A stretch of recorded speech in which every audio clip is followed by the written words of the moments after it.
So the question to conclude, will this be the last annual meeting before the Great Tribulation? We are living in the last days of the time of the end. Brothers, we're living in the last days of this system of things. So the events unfolding around us are making clearer than ever that we're living in the final part of the last days, undoubtedly the final part of the final part of the last days, and the final part of the final part of the last days. Man, how embarrassing would it be if, after saying all of this, they turned around and told ordinary Jehovah's Witnesses, like in a Watchtower or something, to not speculate on when the end would be. I mean, they would look so incredibly stupid for throwing kerosene on the fire that is people's curiosity about when Armageddon's going to happen, and then immediately, like, telling them that they're doing a bad thing by speculating. Man, good thing they never did.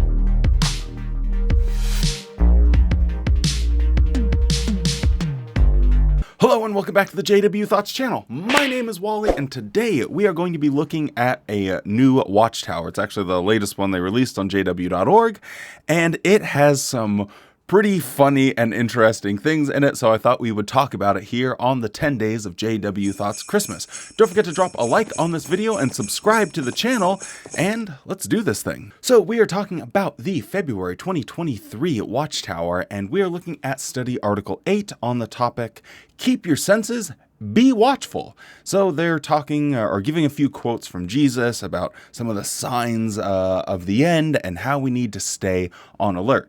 And then we get this beautiful picture, which I found absolutely hilarious. Not just because of the color coordination. I do like the little trick they played, how she has the salmon colored hoodie and he has the red shirt, and bada bing bada boom, they're at the Kingdom Hall and she's got a red skirt with the same color top on. So that was pretty cool. I've never yelled at a girl like this in my life! But you get to see the sort of juxtaposition about two different types of Jehovah's Witnesses. Those that are just looking at the regular satanic media and then trying to come up with their own sort of theories about when the end might be, and then spreading this harmful information with other people at the Kingdom Hall. I mean, look how miserable all of them look. Hands on hips, arms crossed. Or look at the people in the background.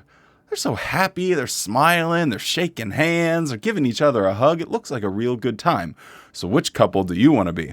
And then later, or below that one, we have this other picture where this happy clappy couple is deciding they want to get down with some Jeffrey Jackson on their Friday afternoon. So yeehaw, shout outs to them for being good Jehovah's Witnesses. And what do they do with this good information? It motivates them to preach. So don't be someone that is trying to speculate, but be someone that is motivated to do more free work for Watchtower. And the message is quite clear. But the thing that I really found to be of note here is really kicking off in paragraph 5. So let me just read that. When discussing Bible prophecy, however, we should avoid speculating. Why? Because we would not want to say anything that could cause disunity in the congregation.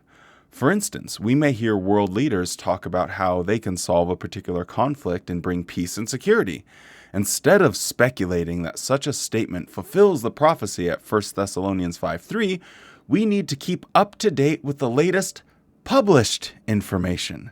When we base our discussions on material published by Jehovah's organization, we help the congregation to remain united in the same line of thought.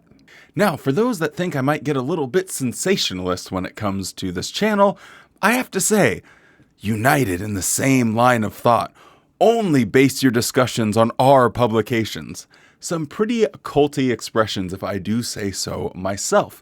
But I do find it pretty telling about how controlling Watchtower is of even the conversations that people have. And the reason that they are referring to their own publications is quite simple. You can't just pick up the Bible and come to the conclusions that Watchtower does without them sort of guiding you to those. It is not clear that there's going to be this little period of the last days, and then that's going to be followed by the Great Tribulation, where all false religion except Jehovah's Witnesses are going to be wiped out, and then there's going to be a little tiny period of time when this Gog of Magog or something attacks Jehovah's Witnesses, but then God steps in, and then Armageddon, and then there's a 1,000-year reign where people are... You don't come to any of those conclusions without Watchtower, and so they don't want people coming up with their own ideas about what the Bible actually says and means. And I know I say this all the time, but it's another example of Watchtower hijacking someone's spirituality and saying, no, you are too stupid to have a relationship with God on your own. You need us, and we will tell you how you can do that in the best way possible. Now, we really see evidence of this by how this Watchtower article proceeds. At the end of paragraph 6 here, it says, in other words, we want to maintain upright conduct and make sure that our efforts in Jehovah's service reflect our deep love for Him. To keep that focus, we must pay attention to ourselves. So what Watchtower wants people to do is always be taking the blame if anything goes wrong, or always be re-examining if anything's not quite right. Well, the problem must be with you. Again, classic cult tactics.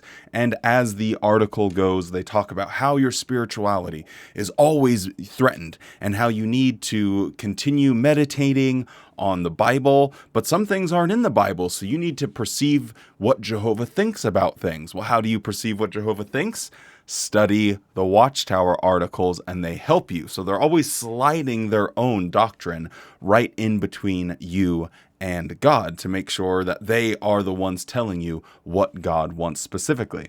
But in paragraphs 8 or in 10 and 11, things get a little bit juicier for a couple reasons. Some dangers that we must avoid include flirting, heavy drinking, overeating, engaging in hurtful speech, as well as viewing violent entertainment, pornography, and similar things. So, let's just see how the governing body checks off on this. Heavy drinking.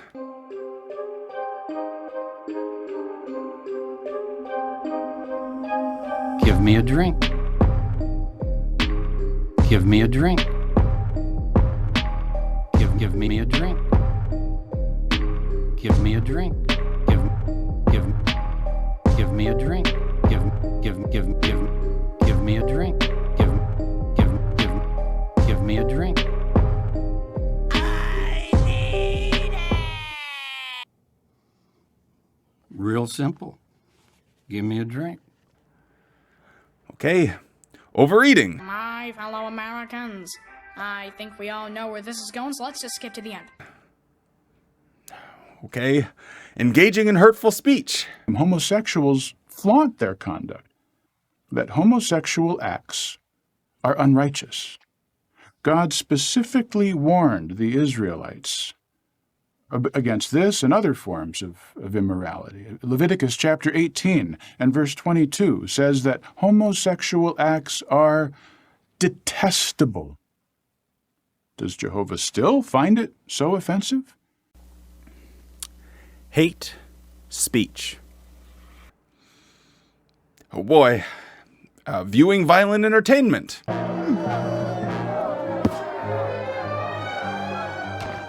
Doubtless, even children became bullies.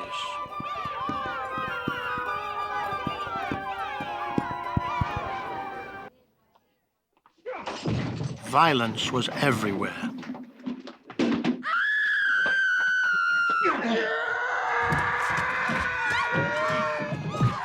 Innocent people were being attacked. Now, what did Jehovah God think about that wicked world? He saw that the badness of men was everywhere, and that what they thought about was only bad all the time. not looking too good so far. So maybe they get a pornography and similar things, but who really knows what they do? At least we don't have any instances of catching them red-handed. And then work that into your meat. Give your meat a good old rub. That's it. Nice and hot. Hot and spicy meat. Yeah, boy.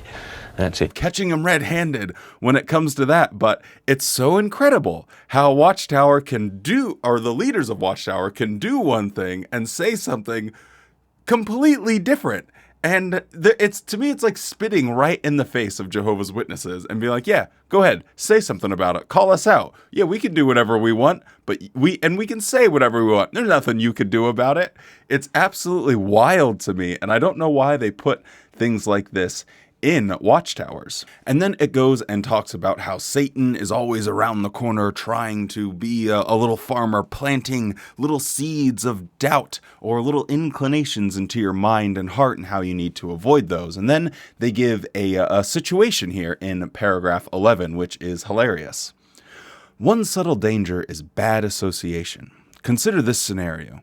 You work secularly with someone who does not share your Christian beliefs. You want your workmate to have a good impression of Jehovah's Witnesses, so you are kind and helpful. You might also agree to have lunch with this person now and then. Before long, you do so on a regular basis. Occasionally, the conversation turns to immoral subjects, which you try to ignore at first. With time, you become so used to such talk that you are no longer offended by it. Then one day, your workmate invites you to have a drink after work, and you accept. Eventually, you begin to think like your workmate. At this point, how long will it take before you begin to act like him? Now, the situation that they are presenting here is absolutely ridiculous because how many people, comment down below if you are this one person that this has happened to, but how many people are like, hey, let's go out to lunch? And then all of a sudden they are talking about doing something that you personally find morally objectionable. They're like, yeah, I cheat on my significant other all the time. It's great. And then magically all of a sudden you're going to be like, you know what? Maybe I should do a little bit of cheating myself. It doesn't make any sense, but it does make sense from this perspective. If you aren't someone that actually takes control of your life and actually figures out, okay, I think this thing is wrong and I think this thing is right. If you're someone that's always told right and wrong and you haven't actually, set those boundaries and made those decisions on your own, you might be vulnerable to the influence of other people in this way. But if you're just a normal person that goes through life and you make these decisions and you sort of find out your moral code and you're like, try not to hurt other people as best as you can, then someone doing something like that isn't going to have a big effect on you because you're going to have like the rain-X of life on you. So when utter nonsense is rained down on you, it's like, oh yeah, you should try cheating on your wife. It's real fun, man. You're going to be like, you're a jackass. And no, go away. Get away from me. I don't want to talk to you anymore. This whole situation is completely ridiculous. And it would only apply to someone that was a Jehovah's Witness and had like the mind of a 15-year-old and they weren't able to actually do any serious thinking. Now they wrap up this whole article by basically saying now Satan's system is about to crumble. The end is just around the corner.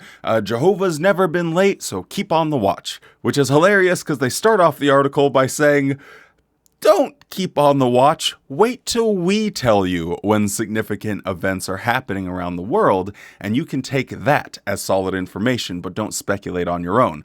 But then at the end, they're like, but keep on the watch, which is just absolutely hilarious because it's like, which is it? Anyway, thank you so much for joining me on another episode of the holiday special with Wally, the 10 Days of JWT Christmas. Don't forget to drop a like on this video and subscribe to the channel, and I will see you next time.